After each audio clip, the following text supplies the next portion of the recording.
Bom dia para todos vocês. Nós hoje vamos falar de um tema que constantemente nos é pedido para desenvolvê-lo, porque hoje é um dos temas de maior preocupação no campo da saúde.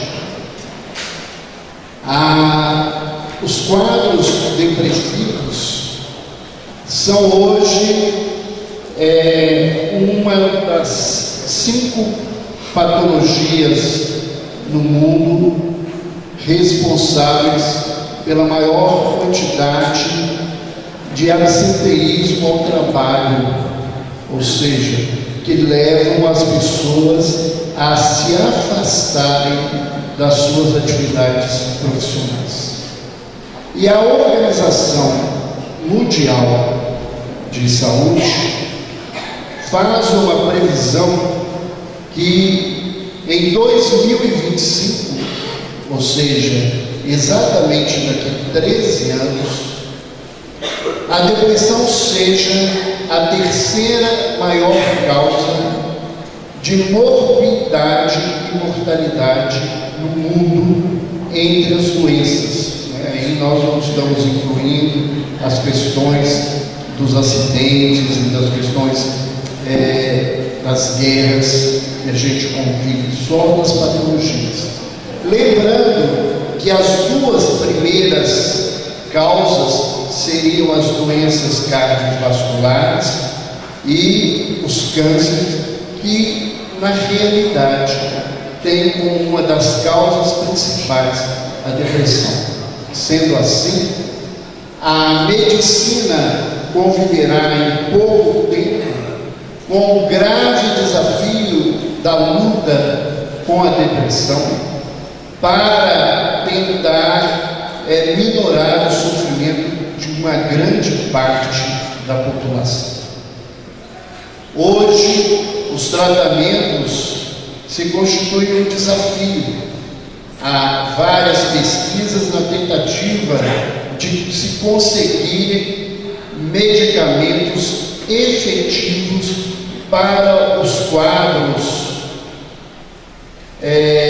de depressão.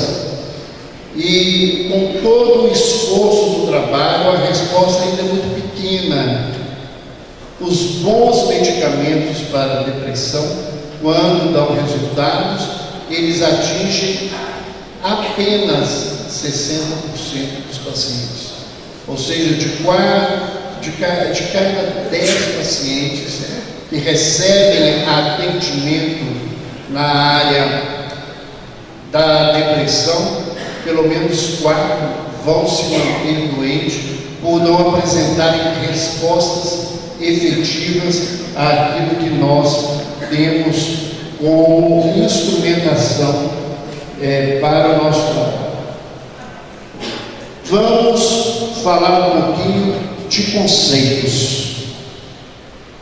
E nós apresentamos aqui 3 palavrinhas que no dicionário elas parecem ser a mesma coisa, mas no campo da atuação médica elas precisam ser abordadas de maneira diferenciada.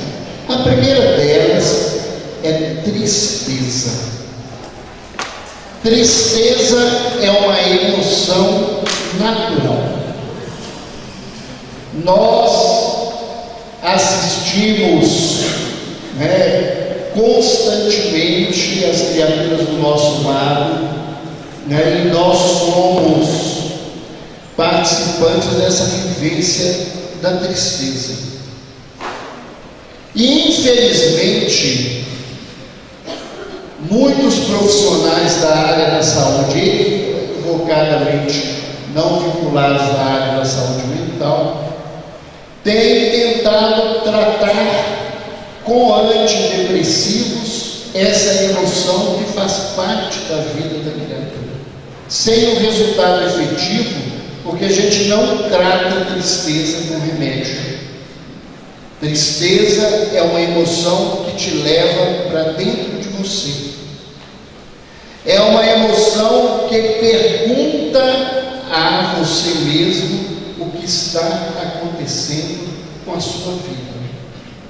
Dessa forma, dessa maneira, se o indivíduo está triste, ele precisa aprender a entender o que os seus sentimentos estão falando. Então, luto, perda de emprego, problemas familiares, situações difíceis na vida, nos levam a essa emoção, e isso não significa a necessidade de tomar medicação por causa disso. Mas, principalmente a fluoxetina anda sendo distribuída aí, é algo rodo para ver se as pessoas são sedadas da sua tristeza. A nossa cultura convive muito mal com as nossas emoções naturais. Não é só com a tristeza, e a tristeza em especial, a gente não consegue viver com ela e não consegue estar ao lado dela. Quando alguém está triste, nós cobramos dessa criatura que ela saia de um lugar que naquele momento talvez seja o único estado que ela precisa para ela se reconstruir emocionalmente.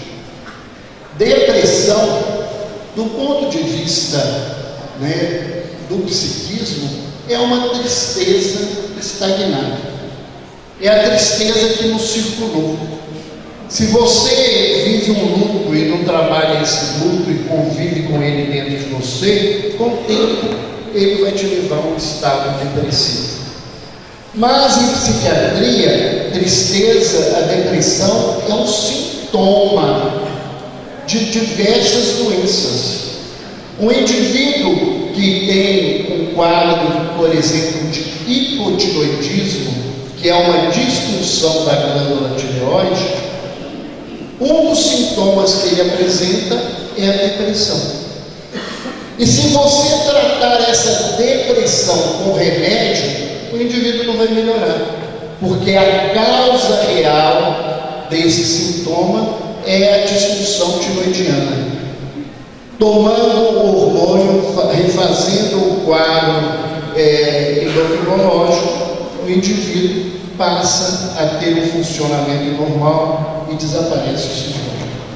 A depressão é um sintoma, às vezes, em quadros infecciosos, principalmente os de longa duração.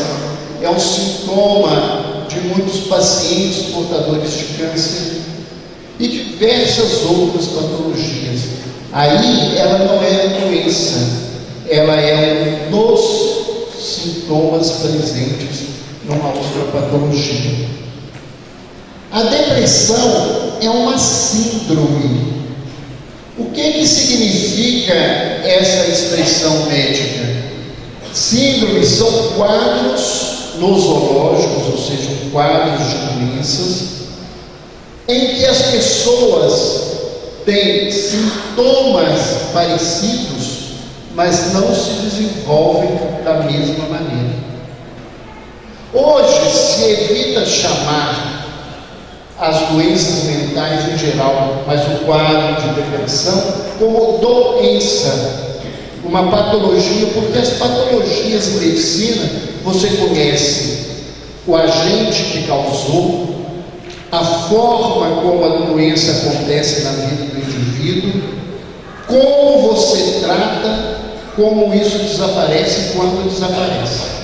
O indivíduo tem um resfriado, você pode falar com ele, você vai saber, começou, causado por um vírus, vai durar tantos dias, ele pode ter uma febre, vai ter coriza, mal-estar.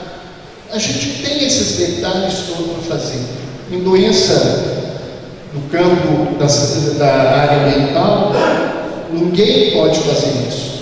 E a gente vê nas salas de espera dos consultórios, ou então dentro do hospital, os pacientes comparando: você sente isso? Não, então você não tem depressão. Porque eu tenho depressão, sinto isso, você não tem, é porque você não está deprimido. Então nós não podemos fazer esse tipo de comparação. Cada paciente deprimido é um indivíduo diferenciado. E a depressão é uma patologia. Nós temos os quadros chamados de transtorno de humor unipolar ou depressão maior, onde o indivíduo só tem manifestações depressivas.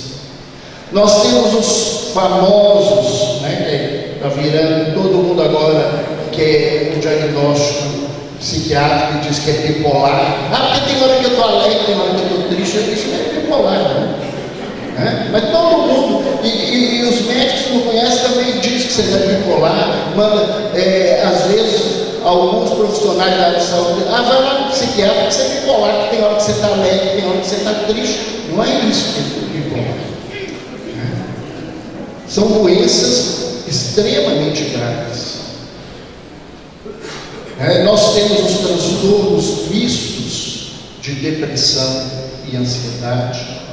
Nós temos os quadros de distimia, que são as depressões leves e moderadas que acompanham a vida do indivíduo inteira, onde o indivíduo vê a vida toda como cinza, nunca tem nada cor-de-rosa, nada é bom, tudo é ruim. Ele cresce, ele estuda, ele trabalha, ele constrói uma família, ele faz muita coisa, mas a vida dele é sempre ruim, ele vê tudo ruim, ele não gosta de nada. Ele é um ranzinza, um mal-humorado constante na vida. Infelizmente, essas doenças, elas não aparecem no corpo. Outro dia um paciente meu falava com isso. O pessoal me olha e acha que eu estou sadio. E a nossa cultura fala muito que essas pessoas são preguiçosas, que é falta de vontade, que se o indivíduo quisesse, ele melhorasse. Os grupos religiosos, independente de quais sejam, e o espiritismo não é cristão, ao contrário, ele faz parte disso, devem dizer que o indivíduo ele está deprimido porque ele não tem fé, porque se ele tivesse fé, ele não estava deprimido. Isso seria uma verdade, como nós vamos ver lá na frente, mas não da maneira que as pessoas expressam. Se você estivesse trabalhando, você não ficava deprimido. Então aquele indivíduo que trabalhava muito deprimido, ele ainda fica muito mais triste. Se vou trabalhar mais e quando? E quando eu ouço as pessoas falarem isso, como eu não sou uma pessoa nada boa, eu não estou aqui querendo elogiar, verdade, eu fico lá por dentro sofrendo, rogando uma praga para esse indivíduo, que ele tenha depressão, que ele está falando outro, ele vê o que é isso na vida dele. Então, dirigente de trabalho espírita fica com os trabalhadores. Você não pode ficar deprimido, não. Isso é falta de trabalho. Deprimido para ele ver se a coisa é desse jeito. É muito fácil a gente falar daquilo que a gente não conhece e não entende. E a depressão é extremamente grave. 70% das pessoas que suicidam o fizeram em quadro depressivo. Ou seja, de cada 10 pessoas que suicidam no mundo, 7 suicidaram numa fase de depressão. Só isso é o suficiente para se falar da gravidade desse quadro.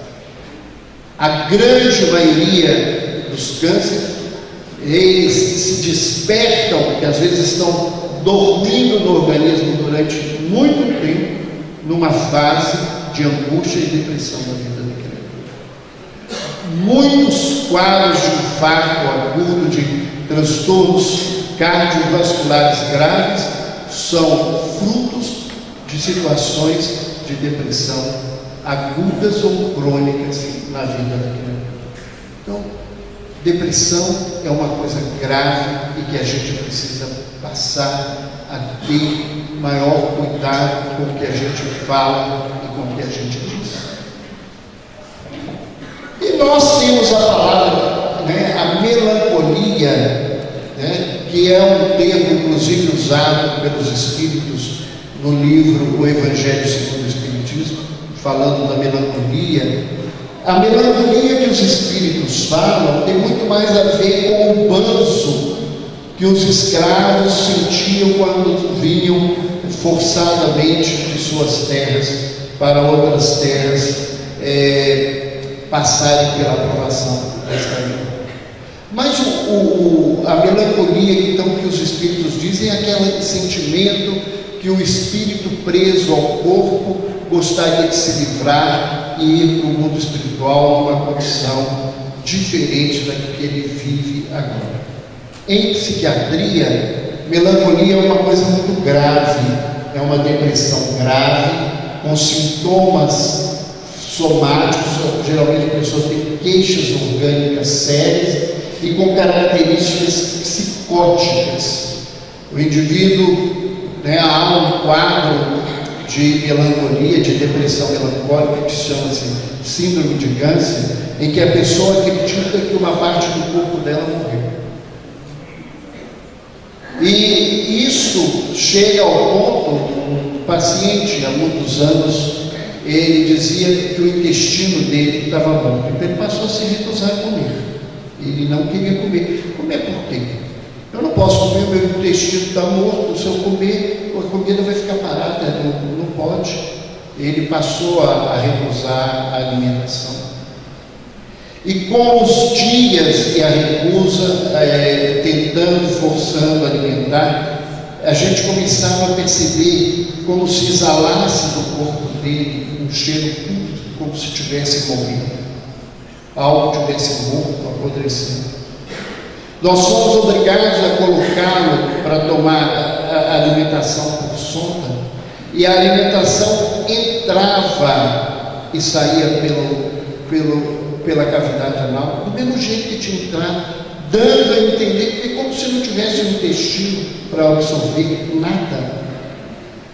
E esses quadros chegam, um quadro de grande gravidade, e o único tratamento eficaz que nós temos para esse tipo de quadro é a eletroconvulsoterapia, que anteriormente era chamado de eletrochoque, que é um tratamento feito sob anestesia geral, e é um tratamento extremamente eficiente, usado nos quadros. A principal indicação desse tratamento é para depressão, principalmente essas depressões com risco de morte, as depressões em idosos que respondem muito mal ao remédio, e as depressões grávidas, porque os remédios para a depressão fazem muito mal para as crianças, para os fetos. Então, o tratamento não faz com que a pessoa passe por essa situação.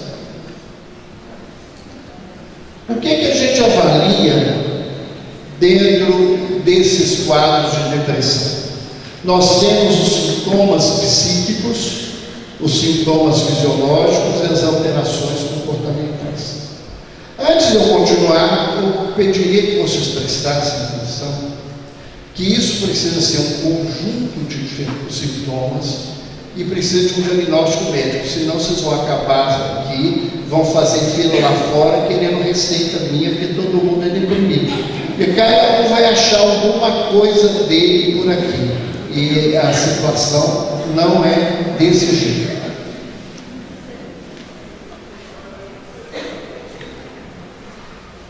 Nosso não vai.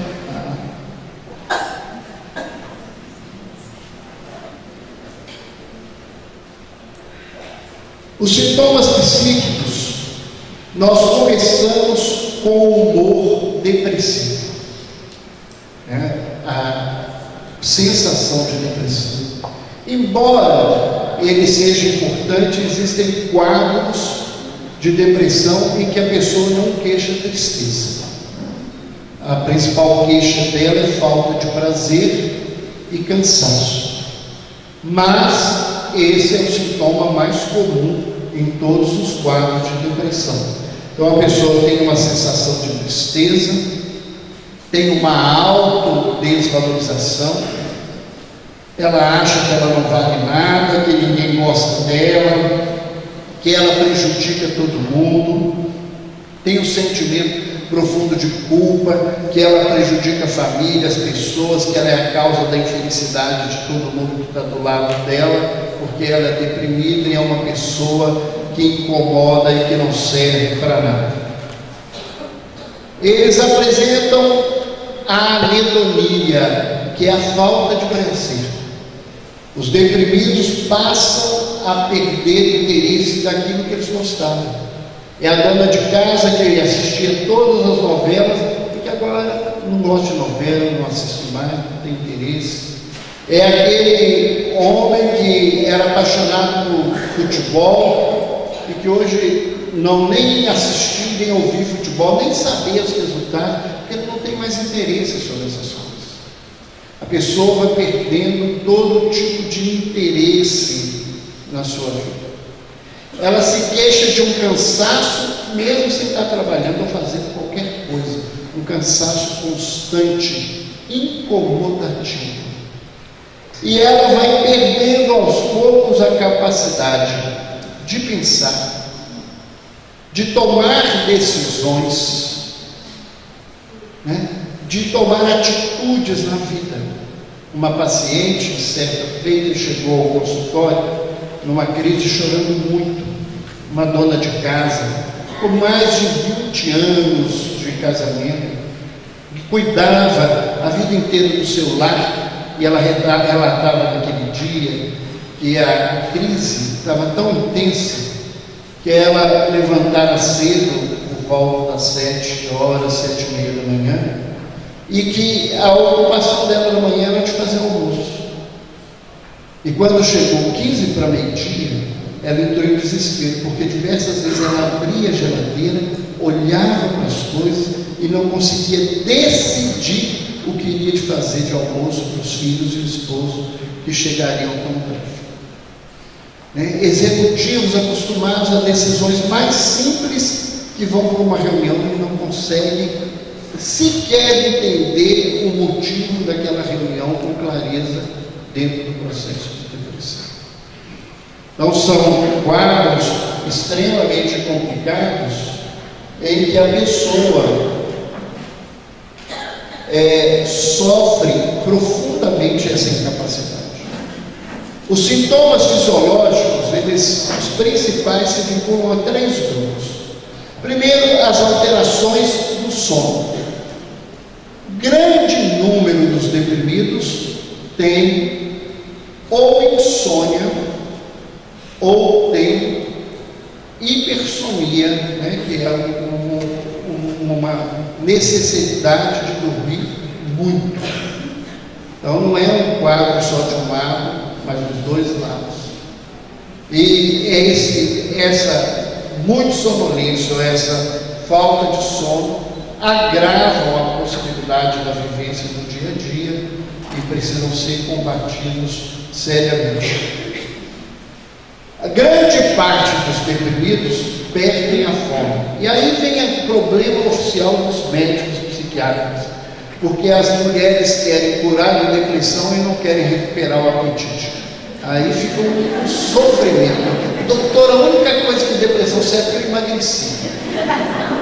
Então, se eu não me dá nada que gosta, então você continua deprimido, porque infelizmente a grande maioria dos medicamentos da depressão ajudam a melhorar o apetite e a turma volta a fazer o que todo mundo gosta de fazer, comer muito na vida, ou comer mais do que deveria e engordar.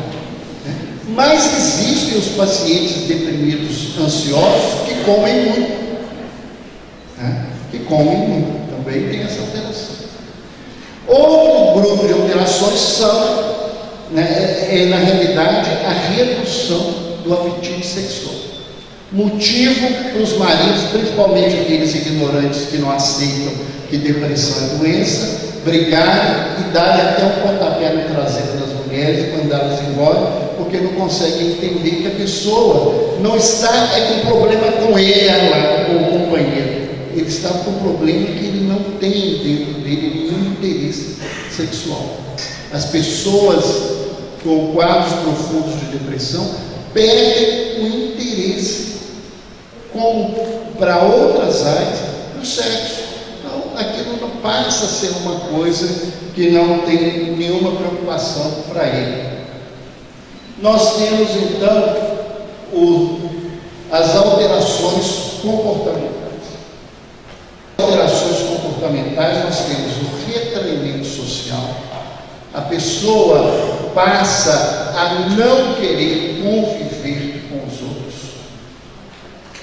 As pessoas têm uma preferência: quarto escuro, porta fechada, cobrir até a cabeça e ficar ali trancado. Isso é muito comum. Do ponto de vista espiritual, isso é extremamente grave, porque o indivíduo passa a não ter contato com a energia do sol, né? Então você não recebe o prana, vai ficando mais e mais desvitalizado, num ambiente fechado, contaminado com as suas energias, aberto para que os espíritos vinculados àquela pessoa ou com interesses parecidos com aquela pessoa façam daquilo ali um ninho de crescimento de depressão intensa. Então, e é muito difícil você obrigar o deprimido a sair para tomar sol, a fazer alguma coisa. Ele não quer conviver com ninguém, não quer festa, não quer receber as pessoas. Se alguém chega em casa, ele fecha-se no quarto, diz que é para falar que ele está dormindo, que acabou as coisas, que ele não quer ver ninguém. O deprimido tem crises de choro, geralmente sem nenhuma aparência. Chora por qualquer coisa, chora por propaganda de televisão, chora por propaganda geral, chora por programa do Hulk, da Eliane, qualquer coisa desse. Ele chora sem nada, né? Ele tem crises de choro frequentes ou por qualquer coisa na vida. Eles apresentam tentativas de suicídio. Mais de 60% dos pacientes deprimidos já pensaram em se matar. Perseguição familiar diminuiu meu tempo aqui, eu já descobri. Isso é um problema conjugal, depois eu resolvo. Mas os pacientes, né, 60% deles já pensaram em se matar. 20% desses vão tentar pelo menos uma vez. E o número, né, de efetivação do suicídio é maior que 20% na maioria dos casos. Então, um número enorme de pacientes deprimidos chegam ao óbito pelo suicídio. E eles ainda apresentam o retardo ou a agitação motor. Eu vou só falar um pouquinho, né? Vocês ouvem falando aí sobre depressão,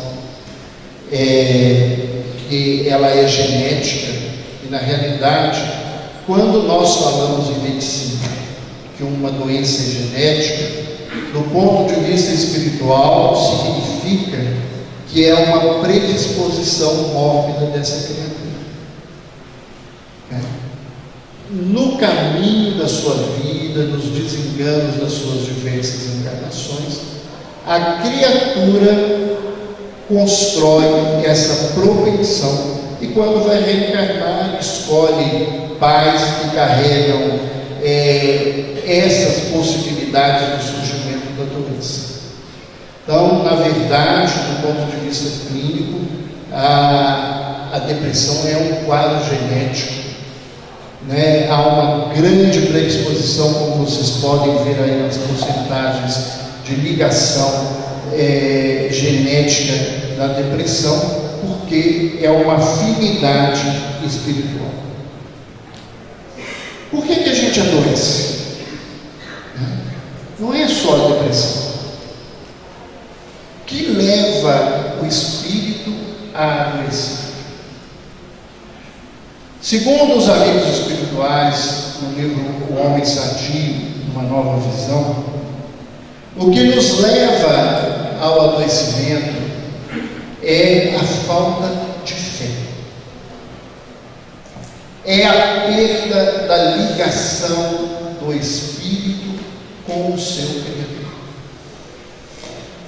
Nós adoecemos porque nós carregamos em nós, quando desvinculamos dessa presença divina, nós nos transformamos em pessoas inseguras, porque a gente só tem segurança quando nós temos piso para a nossa vida.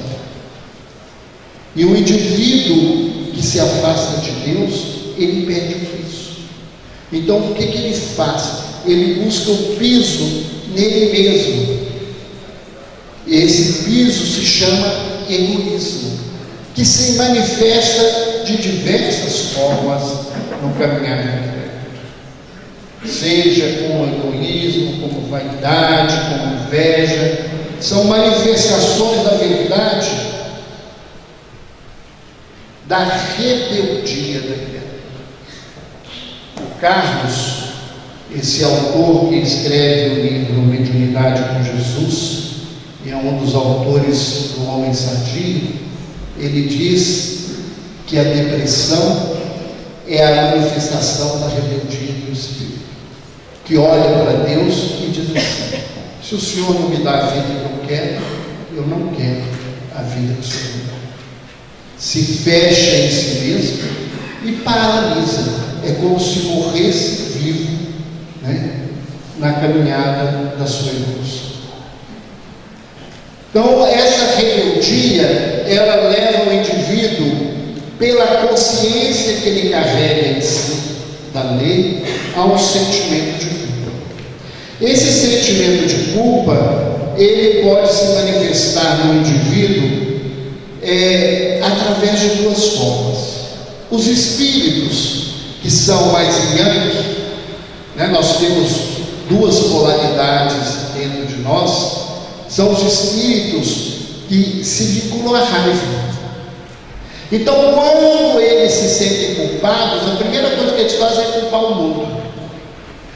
Eu estou doente porque minha mãe fez isso, meu pai fez aquilo, minha mulher é assim, o governo é desse jeito, meu emprego é dessa forma. Ele transfere a responsabilidade da culpa dele para o mundo. Ela se manifesta em raiva. Mas existem as criaturas que são voltadas para a sua intimidade e que levam essa culpa para elas, e que elas se consideram a pior das criaturas e que tudo no mundo se faz desse jeito. E isso que é o medo que faz o indivíduo preso a esse medo, ele leva o indivíduo ao adoecimento da tristeza. Essa culpa adoecida, ela se chama remorso. Remorso vem de remoer. O indivíduo fica remoendo dentro dele aquela coisa: minha máxima culpa. Só fica nesse lugar. Dizer que a gente é culpado só é interessante no primeiro momento. Depois não resolve nada. Precisa se fazer alguma coisa. Porque quando eu fico repetindo que eu sou culpado, que eu sou imperfeito, que eu sou o menor, que eu não sou capaz, dizer isso não significa nada na caminhada do universo. Então, isso é a doença. As pessoas em que a raiva e essa perspectiva yang são mais fortes, elas manifestam aquilo que a gente chama de mania. As outras manifestam o que nós chamamos, quando nessa fase de medo, a depressão. Então, essas doenças que nós falamos aqui, a mania é um quadro de euforia, de agitação. A depressão é a patologia que nós estamos apresentando. Por que nós adoecemos? Porque, tendo a razão, o livre-arbítrio, o conhecimento e o exercício da vontade, nós podemos desrespeitar ou respeitar a lei. É uma escolha nossa. Esse negócio de pecado e castigo fomos nós que construímos, porque para Deus existe uma lei. Se eu a respeito, eu caminho num lado. Se eu a desrespeito, eu estou no outro caminho. Mas eu sempre vou fazer o caminho desse encontro. E isso que nós estamos falando aqui não é uma novidade. O apóstolo Paulo, em uma de suas epístolas, já dizia: aquele que não conhece a lei, o que faz a lei? Mas aquele que a conhece e a derrota será comida pela própria Deus. Então esse desrespeito leva o indivíduo a se afastar do amor de Deus, que é o sustento e o alimento da vida de todos nós. Então o indivíduo vive uma culpa e uma desvitalização, porque se afastando de Deus, ele se afasta desse alimento maior da vida, que é o amor. E juntando essa culpa, essa desvitalização, ele adoece. Essa é a forma de adoecimento de todos nós. E esse adoecimento, ele vai ser, ele é demarcado moralmente. É a marca, que está lá no Velho Testamento, que o filho de Noé, que desrespeitou a ele, leva uma marca na cabeça, na testa. É a marca que nós temos do nosso desrespeito moral, do momento que nós deixamos de respeitar a lei dentro da nossa consciência. E essa marca moral se transforma a nível espiritual em máculas, em manchas, em perda de uma energia, e aí o perispírito vai ficando escurecido naquelas áreas que nós comprometemos na nossa caminhada.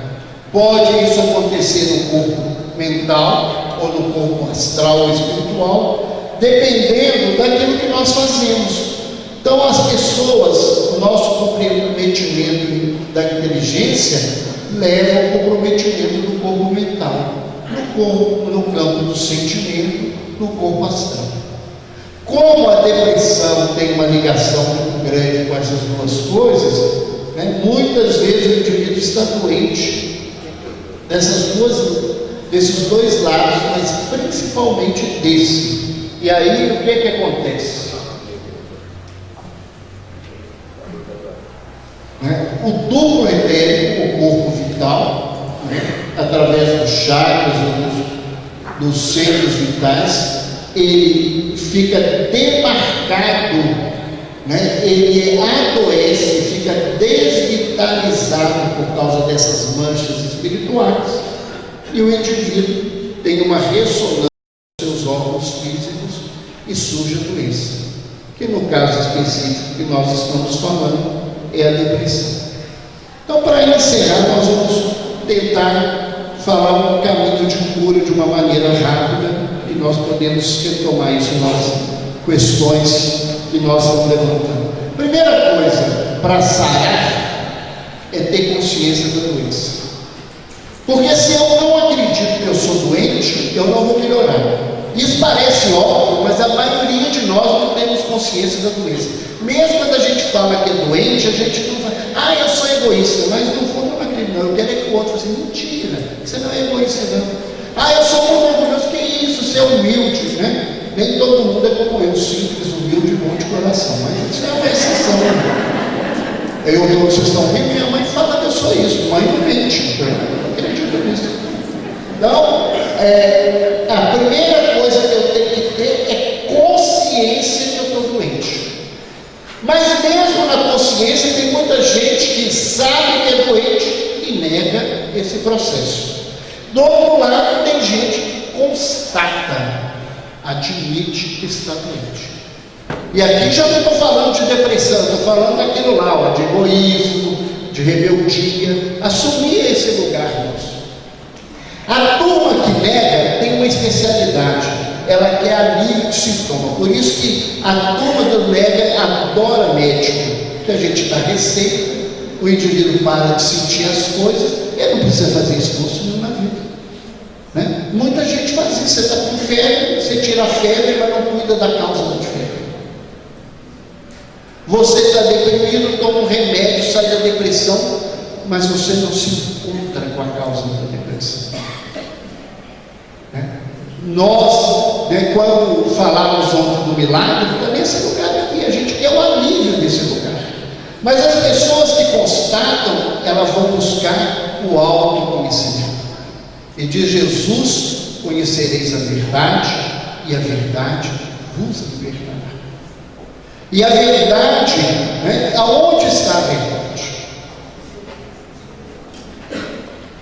Pilatos questiona Jesus no momento antes da crucificação e pergunta a ele, aquele homem, o que é a verdade? E houve como resposta do Cristo silêncio, porque eu não posso responder para o outro essa pergunta. A verdade é uma questão evolutiva e pessoal de cada um. Então, eu preciso encontrar-me comigo mesmo. Essa busca de autoconhecimento, primeiramente, vai passar a me oferecer a oportunidade de me conhecer. De ver que muita coisa que eu fazia é muito mais por vaidade, por orgulho, por um monte de coisas do que por uma caridade real, por um amor verdadeiro na vida. Conhecendo-se a si próprio, nós passamos a reconhecer o outro.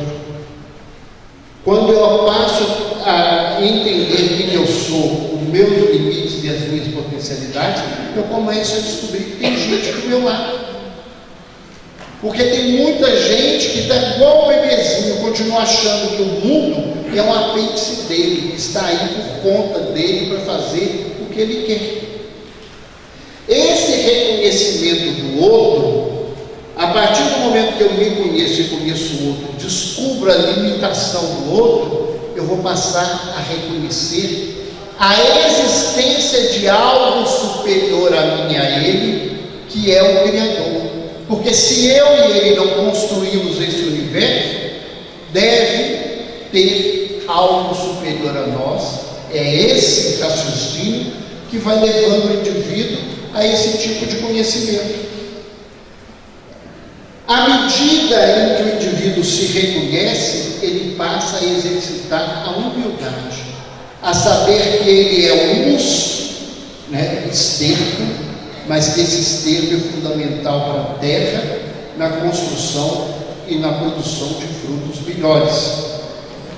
Então, o indivíduo, quando se reconhece na sua pequenez, ele sai da culpa e busca o arrependimento, que é a transformação dessa culpa em atos, em ações que refaçam o caminho de erro que ele mesmo construiu anteriormente.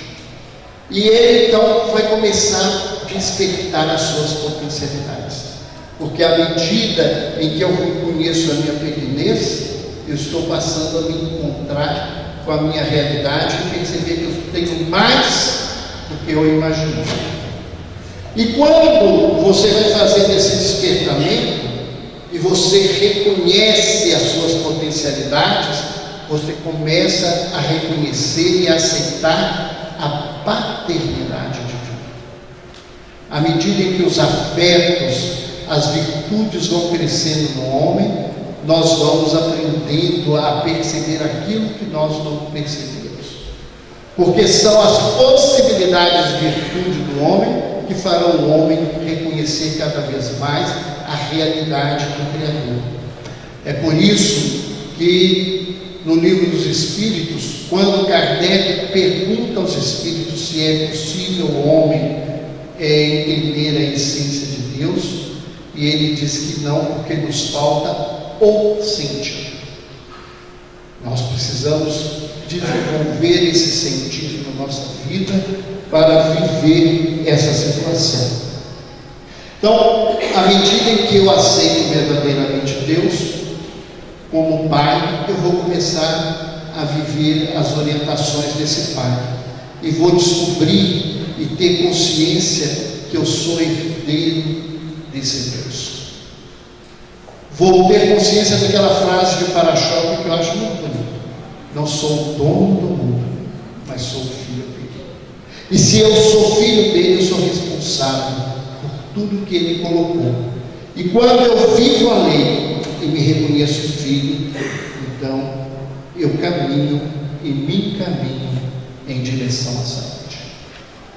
Esse é o processo de transformação interior.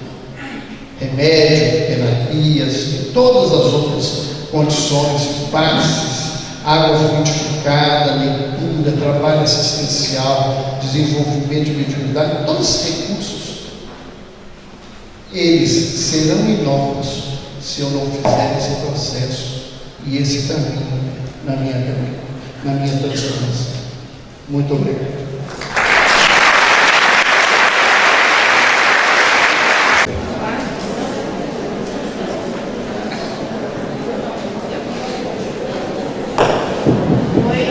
Agradecemos ao André Luiz pela brilhante exposição sobre as nossas reflexões sempre, né, gente? Não só no dia de hoje. Então vamos para algumas respostas dos nossos palestrantes e logo a seguir, então, vamos para um intervalo maior para o almoço.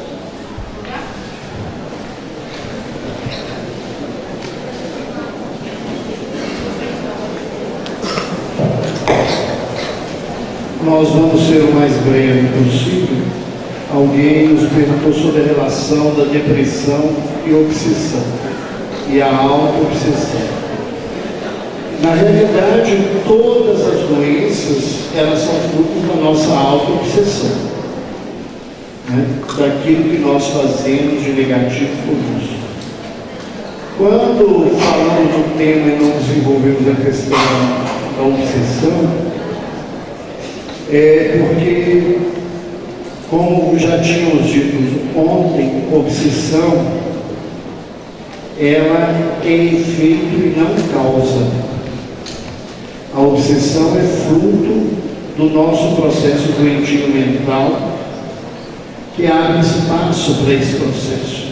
Então, todas as pessoas deprimidas, elas acabam vivendo um processo de obsessão, porque se tornam antenas estragadas. Mas isso não significa que a depressão foi provocada pela presença do obsessor. Tem uma pergunta aqui de uma médica residente, ela deve saber, eu prefiro conversar com ela depois, ela pode me procurar aí nos corredores para falar sobre isso. Alguém pergunta se existem trabalhos científicos que busquem ou entendem e pratiquem esse caminho que a gente está trazendo para sanar a depressão. É o que nós estamos tentando levar para as pessoas, né? Esse é um processo mais profundo e uma visão que depende de uma mudança de abordagem filosófica que a gente ainda não encontra no campo da ciência. E se pergunta se a síndrome de pânico pode desencadear a depressão.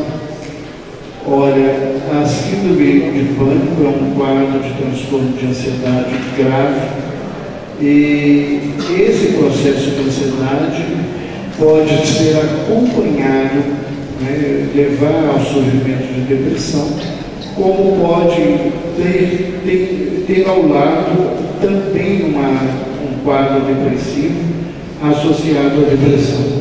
As doenças psiquiátricas, geralmente, elas têm múltiplos sintomas. A gente tem a dificuldade de fechar um quadro simplesmente num diagnóstico, num título, num órgão externo. São essas perguntas, sucintamente, que a gente gostaria de responder. Bom, aqui tem algumas perguntas.